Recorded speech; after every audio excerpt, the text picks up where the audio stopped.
Not entirely sure how this is gonna work. I've tried to find a spot today out of the weather, but what I wanna talk about is how weather affects your fishing. We've all been there, dude. You go to a spot one day and it's just banging. You got fish after fish after fish, the reels screaming. You got all sorts of stuff going on. You go back the very next day and it's absolutely nothing, dude. I'm gonna try and decode what bass are doing by looking at 4 key areas that I think are running their lives. One of those is air pressure. You've got the regular weather, you've got water conditions, and water temperature. So forget about luck. By the end of this, instead of guessing where the fish are, you're gonna have a pretty damn good idea of how to get into them. You'll understand why one day fish are just all over the place and it's bang, bang, bang, bang, bang, fish on, fish on, fish on, and then the next day, there's absolutely nothing there, dude. The number one thing that could be affecting them chewing your arm off one day and then absolutely nothing the next day is barometric pressure.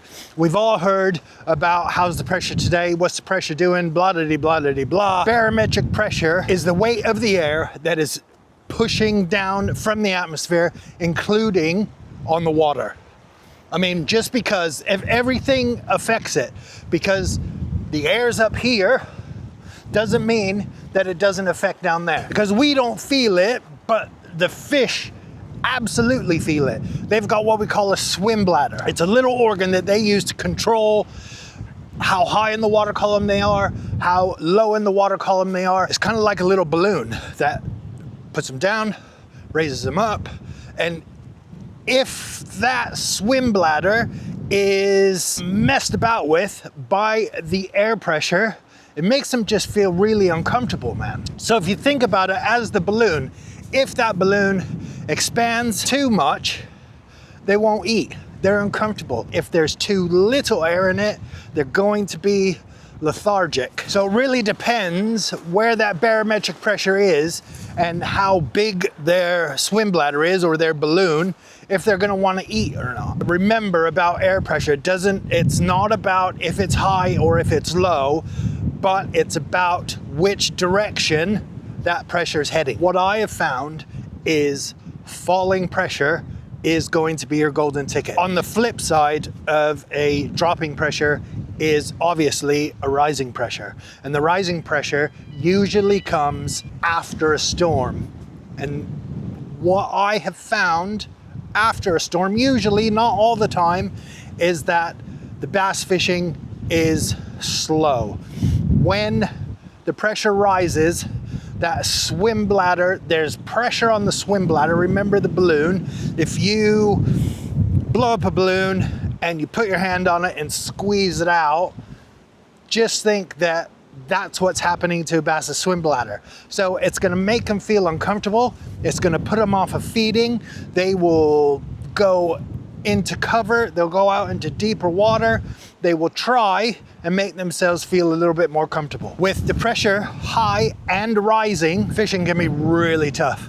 They're sluggish, they're just chilling out. And when this happens, you're gonna have to switch up the way that you are fishing for them.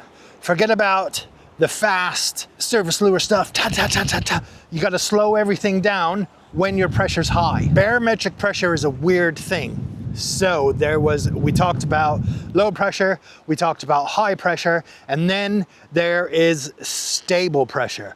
So when the pressure is stable for a couple of days, the fish start to get used to it. There's no movement up and down, and that's what's made the fishing difficult this year, I think. Like I said, I'm not a fish scientist, but if you put all this stuff together, I think that's what's happened and why the fishing has been different this year in the UK. All right, straight out of barometric pressure into wind. The wind is windy today, and man, I can't stand the wind, but it could be one of your best friends if you use it right. The wind for bass is a bass's best. For basses? Is it a word? We don't like it, but the bass do like it.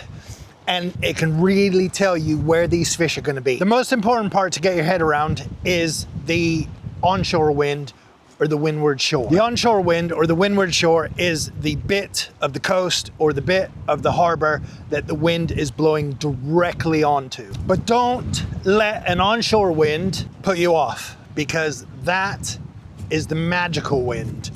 An onshore wind will push bait fish closer to the shore, bringing the bass in closer to you in casting distance. We all talk about casting distance, so think about your onshore wind. It brings the food closer to the shore. It brings all of that business. It's good to have an onshore wind. It's basically creating a Deliveroo for the bass. They don't have to do anything. They come inshore, they wait for the wind to blow it up to them, and they smash it. So with an onshore wind, you can get your lures really, really shallow and really, man, be in for some good fishing, dude. Secondly, we're gonna talk about that wind that chops up the water. We always talk about bass being in cover. If the water's choppy, that's cover, man. Bass are ambush predators. And when the water's choppy and it's foamy and there's weed and stuff on the surface and it's moving, they feel like that is cover and they feel safer. That's why when you go out and the sea is rough, sometimes it's good fishing because they feel covered with the choppy sea. It breaks up the light. It could hide your line. I know that we use fluorocarbon and it's meant to be invisible under the water. Is it? Yes. But I think the choppy water breaks it up just a little bit more so it's concealed and your lures look a little bit more natural. And it gives the bass then more confidence. Again, it is cover. They feel hidden, they feel safe, they're more confident in the shallow water, they're more confident closer inshore. Your water's choppy, the onshore wind is bringing the fish in and the bass will be there, dude. When it's flat calm, everything is great. We go on flat calm and sometimes we get into bass, other times we don't get into bass because when it's flat calm, there isn't as much cover. You want a little bit of color in the water. If it's super clear, they get really, really spooky.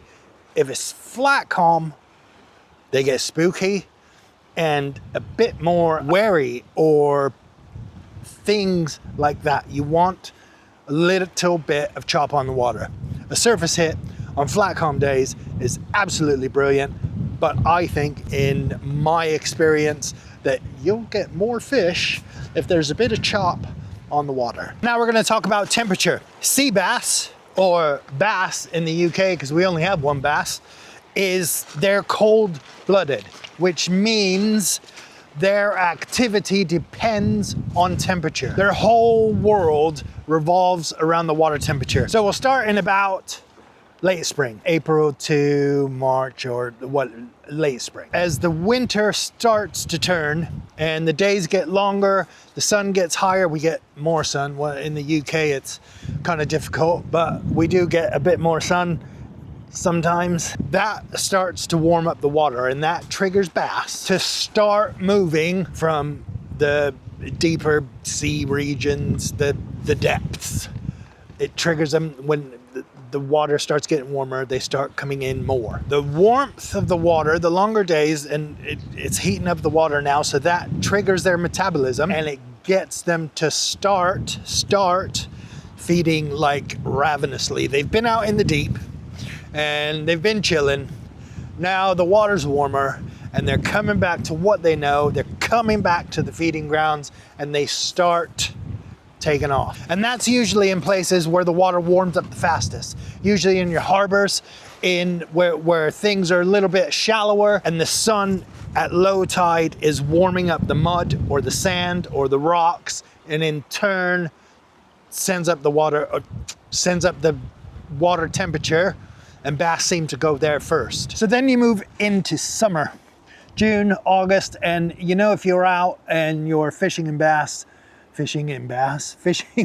bass, June and August can be, well, maybe not August around here, but when the water temperatures are at their peak, so is the bass activity. The bass's metabolism is now in overdrive, and they just feed, and they feed. It's comfortable for them, but still, then you go back to the barometric pressure. You got to watch barometric pressure, but the water's warm. This is what they like. The bait fish are all over the place because the water's warm for them too, so bass are feeding like there's absolutely no tomorrow. And that's usually when your lure fishing for bass is at its best, is when you get peak water temperature. I found that during the summer, the best feeding times for the bass is first light or last light, when the water's a little bit cooler. When that sun comes up and is really, really hot, and it bakes it, bass will move out to where the water's a little bit cooler because, they don't want to be boiled. But as soon as the light starts to drop, then they'll be right back in the shallows, feeding like crazy. That's why you see a lot of people, for one, fish at night, fish at first light or very last light. A lot of the times during the height of the day when it's baking hot, bass won't be there. They'll find cover, they'll chill out, they'll go to a little bit cooler water, and they'll be back in the shallows on the hunt. I can almost guarantee you that. So in autumn and moving into the winter like it is now, we are in, what are we in? Almost the end of September, not even, like mid-September, and the weather is starting to change. Bass can feel that. Bass know it's going to change. So we went from warm to now it's getting cooler. Things are starting to change. Their instinct says, right, I'm gonna have to fatten up, and because in a minute I am going to have to move back offshore or to warmer water and do what I need to do. And this is why September, October into November is probably one of the best times to get out lure fishing, man, because they can sense what's going on in the atmosphere and they feed aggressively. They got to fatten up before they head back out, dude. When winter hits, usually end of November into December, then you've got January and February is when the weather really changes and the water temperature really drops. Most of the bass, except your resident bass, usually go offshore to warmer waters or to where the atmosphere is a bit more stable and it doesn't fluctuate as much. Also, when the water gets colder, the bass's metabolism slows right down. They have to conserve energy, they become sluggish, and they really go off the feed, except, like I said, you get some of your resident fish that hang out in the harbors all year. They still need to eat, so they might be there, but they won't be as plentiful as they were before. So with all that being said, a couple rules with water temperature. Warmer water means more active fish feeding more aggressively. Colder water means less active fish, sluggish, not feeding as much. But that doesn't mean when the water temperature gets colder to go off fishing. All you need to do is adjust your setups, adjust your retrieve. Instead of in the summer when you're going fast over the surface, in the wintertime, switch to a soft plastic, go slower, bring out your finesse tactics. Just chill out, slow down a little bit in the wintertime because the bass are slow as well. Their metabolism is slow. They're not going to feed as aggressively in the summer. All right, the last few pieces of this weather puzzle is rain, water clarity, and of course, the tides. So let's start with rain. A lot of people, when it's raining, don't want to go out fishing because it's raining and it sucks. However, a light rain or something like that can be of benefit because the drops on the water adds oxygen around you and it adds oxygen for the fish, dude. And just like the wind, if it's raining, it breaks up the surface a little bit and it tricks the fish into thinking that it's cover.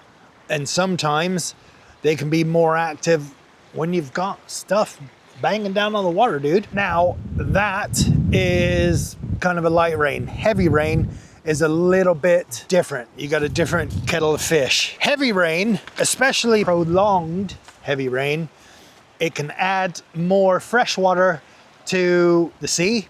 It could change its salt content, and it could push bass further out to where it's stable and more of what they're used to. So this brings us straight into water clarity. After a big storm with rain and wind, the water can get muddy.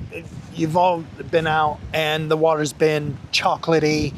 So this messes with the bass. It can't rely on one of its main hunting tools, and that's its eyesight. It can't see in muddy water, so then it switches to using its other tool, the lateral line. This is now your signal to change your lure. Instead of really bright, flashy lures, what you want to do in dirty water is use something that is a little bit bigger, creates a better silhouette or a shadow, and makes some noise. Not really noise in a sense, because now the bass are using their lateral line, so you want that lure to create some vibration. Something with a rattle in it, big fat paddle tails, something super bright, super flashy. Get it to create a silhouette or a shadow in that murky water. Finally, it's time to talk about tides. And although tides aren't technically weather, tides are a part or a stage of how all these weather things start to play out. The tidal cycle is the ultimate driver for bass movement. Bass use currents to their advantage. If there's movement, bass will usually sit on the outside of a band of current and just wait for bait fish or crabs or whatever. They're opportunistic feeders, so they would rather something come to them than them having to go for it. So a tide moving in, that's still movement in the tide moving out, low tide or ebbing tide, that's still a moving tide. What you want to do is usually get your times right for an incoming tide, an outgoing tide, or find yourself some current. The absolute perfect scenario is the perfect storm for a bass angler. Imagine that you've got a warming trend. The air pressure has been steady for the last couple of days, but now it's starting to fall, and a nice onshore wind right at your spot, chopping up the surface, creating a little bit more cover. And all of this happening 2 hours, 3 hours before a big spring tide, either on the drop or coming up. That's not luck, man. That is calculated. So paying attention to your barometric pressure, the water color, the water temperature, the outside temperature, everything. If you can pay attention to that stuff, you're not going out and you're not chucking lures aimlessly. It's not luck, it is calculated. Just try it, man. Write things down, check it out. 3 or 4 days before you go out fishing, start following all of the weather patterns, all of them, and see what happens on the day that you're gonna go, and then adjust your tactics to that, dude. And just let me know then how much better your fishing session has been. So the next time that you have a rough day's fishing, don't sit back at the car and just look in your lure box. Look at the sky, look at the air pressure, look at the weather, look where the sun is, look at which direction the wind is, and ask yourself why. As soon as you can answer those questions, you'll have better success on the lures. And dude, I can almost bet that your catch rate will increase once you can answer the question of weather. Like I said, I am not a weather guru. It's just what I found to work for me, man. So I'm hoping that it works for you too. So now it's your turn, I want to hear from you. Put down in the comments, let me know which weather condition has either done you well or has ruined or made your trip not so good, man. So that's it, dudes. I hope you learned something. Get your butts out and go fishing, man.